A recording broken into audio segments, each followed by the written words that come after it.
مسیح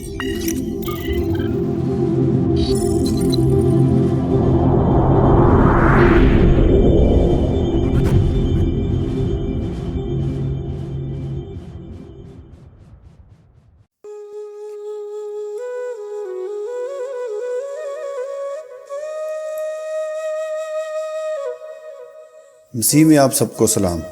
آج کے دن میں ہمارا مضمون ہے ابتدا۔ اس کے لیے ہم پیدائش پہلا باب اس کی پہلی آیت سے مدد لیں گے، جس میں مرقوم ہے خدا نے ابتدا میں زمین و آسمان کو پیدا کیا۔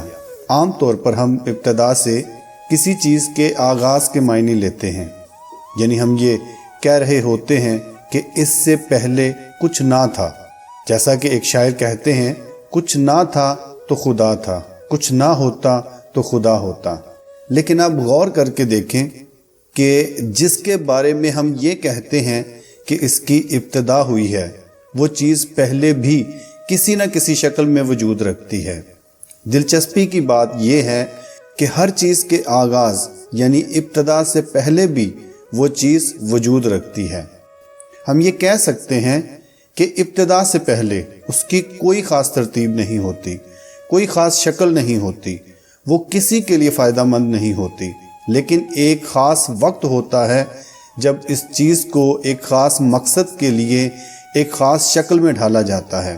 اسی وقت کو ہم ابتدا کہتے ہیں۔ جیسے آج کا حوالہ ہمیں بتاتا ہے کہ خدا نے ابتدا میں زمین و آسمان کو پیدا کیا، لیکن ساتھ ہی ہمیں بتایا جاتا ہے کہ پہلے اس کی حالت کیا تھی، اور زمین ویران اور سنسان تھی، اور گہراؤں کے اوپر اندھیرا تھا، اور خدا کی روح پانی کی سطح پر جنبش کرتی تھی۔ اس سے ہم یہ اندازہ کر سکتے ہیں کہ کس طرح خدا نے ایک بے مرتب، نامنظم اور بدصورت چیز سے ایک مرتب، منظم اور خوبصورت چیز کو بنایا۔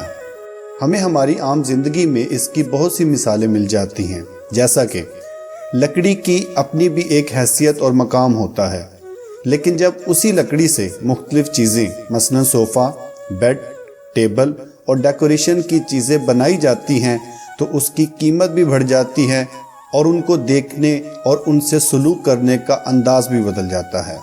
اور جب ان سے خدا کے گھر کی کوئی چیز بن جائے تو اسے پاکیزگی کا درجہ بھی مل جاتا ہے۔ اسی طرح کسی جگہ پر پڑے اینٹوں کے کچھ ٹکڑے جب ان کو ایک خاص شکل دے کر ان میں کچھ اور چیزیں یعنی سیمنٹ، ریت وغیرہ مکس کر کے ایک خوبصورت فرش بنا دیا جاتا ہے تو اس کی قدر بڑھ جاتی ہے۔ ویسے پڑی مٹی کی کچھ خاص اہمیت نہیں سمجھی جاتی، لیکن وہی مٹی جب اینٹوں کی شکل اختیار کرتی ہے تو اس کی قیمت بھی بڑھ جاتی ہے اور اہمیت بھی۔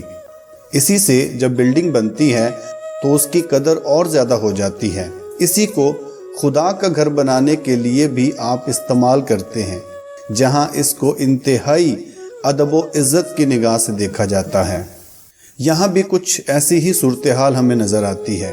جب خدا نے زمین و آسمان کو بنایا تو زمین ویران اور سنسان تھی، اور گہراؤں کے اوپر اندھیرا تھا۔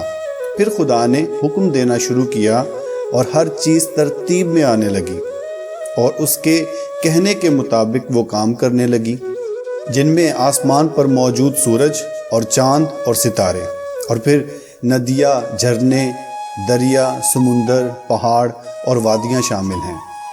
پھر جب جانوروں کو پیدا کیا تو ان کی جنس کے مطابق پیدا کیا کہ آگے ان کی نسل خود بڑھتی رہے۔ اسی طرح پھل، سبزیاں، چرند پرند اور پھر انسان کو اپنی شبیہ پر بنایا۔ اس طرح آج ہمیں ایک مرتب، منظم اور ایک خوبصورت دنیا دیکھنے کو ملتی ہے۔ کسی چیز کی ابتدا کے ساتھ یہ جاننا کہ وہ پہلے کیا تھی آپ کی نظر میں اس کی خوبصورتی بڑھا دیتی ہے، اور پھر وہ جو اس کی ابتدا کرنے والا ہے اس کی حیثیت کا اندازہ آپ کو ہو جاتا ہے۔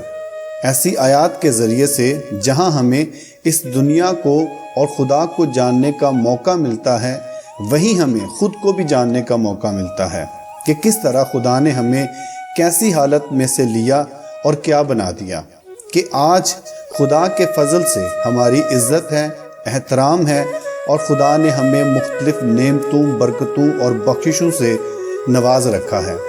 میں کسی کی نہیں، اپنی ہی مثال دیتا ہوں کہ زمین و آسمان کی طرح میری زندگی بھی ویران اور سنسان تھی۔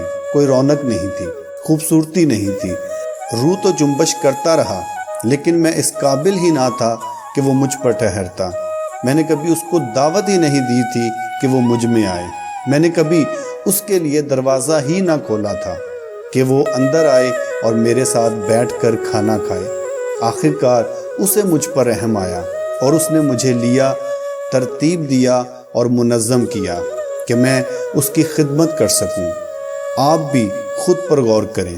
اگر آپ کی زندگی بھی ویران اور سنسان ہے، زمین و آسمان کی طرح یا میری طرح، تو ضرور اپنے آپ کو اس کے حضور پیش کریں۔